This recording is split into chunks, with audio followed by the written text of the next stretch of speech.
यह वीडियो आपको एक नई गर्भ निरोधक विधि सबक्यूटेनियस गर्भ निरोधक इंजेक्शन अंतरा के बारे में जानकारी प्रदान करेगा।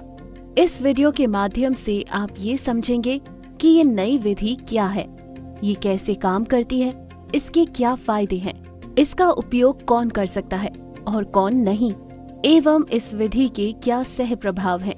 ये वीडियो विधि अपनाने के पश्चात के निर्देशों पर भी जानकारी देगा। अरे हेमा, कैसी हो? काफी लंबे समय बाद मिल रही हो। मैं ठीक हूँ दीदी, आप बताओ। मैं भी ठीक हूँ हेमा। आज डॉक्टर दीदी किसी इमरजेंसी में व्यस्त हैं, तो मैं रहूंगी उनकी जगह। बताओ, मैं तुम्हारी कैसे मदद कर सकती हूँ? ओह अच्छा, कोई बात नहीं। मुझे कुछ पूछना था। वो असल में मुझे एक नई गर्भ निरोधक विधि के बारे में पता चला है। अरे वाह हेमा, ये तो बढ़िया बात कही है तुमने। मुझे खुशी हुई ये देखकर कि तुम अपने आप को इन सब मामलों में सचेत रखती हो। हाँ दीदी, मैंने गर्भ निरोधक इंजेक्शन अंतरा एससी के बारे में आशा दीदी से सुना था। उन्होंने बताया था कि ये इंजेक्शन 3 महीने के लिए गर्भ धारण से सुरक्षा देता है। बिल्कुल सही सुना है तुमने हेमा। गर्भ निरोधक इंजेक्शन अंतरा इंजेक्शन एक हार्मोनल गर्भ निरोधक इंजेक्शन है, जिसकी एक खुराक 3 महीने तक की सुरक्षा प्रदान करता है और जब तक गर्भवती नहीं होना चाहती, हर 3 महीने में अंतरा इंजेक्शन लगवाना चाहिए। ये देखो, अंतरा एससी इंजेक्शन ऐसा दिखता है। दीदी, मैं तो सोच रही थी कि ये एक इंजेक्शन है। ये किस तरह का इंजेक्शन है? ऐसा इंजेक्शन तो मैंने पहली बार देखा है। देखो हेमा, गर्भ निरोधक इंजेक्शन अंतरा 2 तरह का होता है। एक मांसपेशियों में लगाए जाने वाला अंतरा और दूसरा त्वचा के नीचे। ये त्वचा के नीचे लगाए जाने वाला अंतरा है। इसे सबक्यूटेनियस अंतरा भी कहते हैं। इस एक बार उपयोग किए जाने वाले इंजेक्शन में बहुत पतली सुई तथा प्लास्टिक रेजर्वॉयर है, जिसमें गर्भ निरोधक हार्मोन भरा है। ये दोनों एक पोर्ट से जुड़े हुए हैं। दीदी, तो क्या ये दोनों अलग अलग तरह के इंजेक्शंस हैं? दोनों प्रकार के अंतरा में इन्हें लगाए जाने का तरीका, इंजेक्शन लगाने का स्थान, हार्मोन की मात्रा का अंतर है। इसके अलावा इनकी कार्यविधि, प्रभावशीलता, सह प्रभावों एवं इंजेक्शन लगाए जाने के पश्चात के निर्देशों इत्यादि में कोई अंतर नहीं है। दीदी, क्या मैं ये इंजेक्शन लगवा सकती हूँ? क्यों नहीं हेमा। अंतरा इंजेक्शन का उपयोग प्रजनन आयु की सभी महिलाएं, यानी कि किशोर अवस्था से लेकर 45 साल तक की महिलाएं कर सकती हैं। गर्भपात के तुरंत बाद भी अंतरा लगवाया जा सकता है। स्तनपान कराने वाली महिलाएं जन्म देने के 6 सप्ताह के बाद ही यह इंजेक्शन लगवा सकती हैं। HIV संक्रमित महिलाएं भी, भले ही वे HIV की दवाइयाँ ले रही हों या ना ले रही हों, इसका उपयोग कर सकती हैं।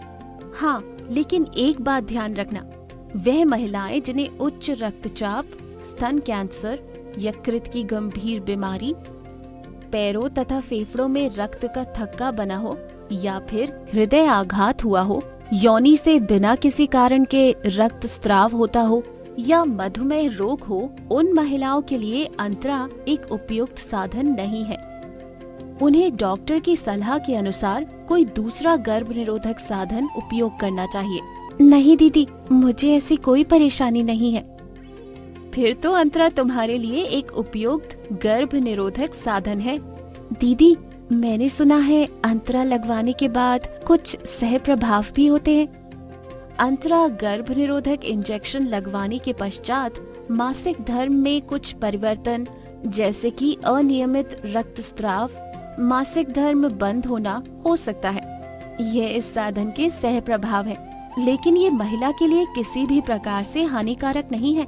अगर सामान्य से अधिक रक्तस्राव हो या कई दिनों तक रक्तस्राव हो, तो एक बार हॉस्पिटल आके डॉक्टर दीदी को अवश्य दिखा लेना। इसके अलावा और कोई भी परेशानी हो तो डॉक्टर दीदी की सलाह अवश्य लेना। हाँ, लेकिन अंतरा उपयोग के कई फायदे भी हैं। ये एक निजी और गोपनीय विधि है। चूँकि अंतरा लगवाने के पश्चात मासिक स्राव कम या बंद हो जाता है, इससे अनीमिया, खून की कमी से पीड़ित महिलाओं को राहत मिलती है और मासिक धर्म के दौरान होने वाली पीड़ा में भी कमी होती है। साथ ही इसके उपयोग से अस्थानिक गर्भावस्था और कुछ प्रजनन अंगों के कैंसर से भी बचाव होता है। और हाँ, इसमें संभोग में भी किसी प्रकार की कोई बाधा नहीं होती। भविष्य में तुम जब भी गर्भ धारण करना चाहो तो गर्भ निरोधक इंजेक्शन लगवाना बंद कर देना। अंतरा लगवाना बंद करने के 7 से 10 महीने के बाद तुम फिर से गर्भवती हो सकती हो। दीदी, ये अंतरा इंजेक्शन तो बहुत अच्छा है। मुझे लगता है कि मुझे भी अंतरा लगवा ही लेना चाहिए। बिल्कुल सही निर्णय लिया है तुमने। लो, डॉक्टर दीदी भी आ चुकी हैं। वो अभी तुम्हें अंतरा इंजेक्शन लगा देंगी। अच्छा हेमा, एक बात का ध्यान रखना, जहाँ इंजेक्शन लगा है वहाँ किसी तरह की मालिश और सेक मत करना। और 3 महीने के बाद अंतरा का अगला इंजेक्शन समय से लगाने आ जाना। अगर कोई परेशानी महसूस हो तो आशा दीदी से संपर्क करना या अस्पताल जांच करवाने आ जाना। और एक जरूरी बात, गर्भ धारण से पूरी सुरक्षा के लिए पिछली खुराक के ठीक 3 महीने बाद ये इंजेक्शन लगवाना बहुत जरूरी है। लेकिन यदि किसी कारण से तुम निर्धारित तिथि पर यह इंजेक्शन नहीं लगवा सकती तो नियत तिथि के 2 सप्ताह पहले और 4 सप्ताह बाद तक ये इंजेक्शन लगवाया जा सकता है।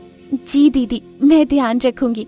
मुझे सही जानकारी देने और एक अच्छा गर्भ निरोधक साधन चुनने में मेरी सहायता करने के लिए आपका बहुत बहुत धन्यवाद।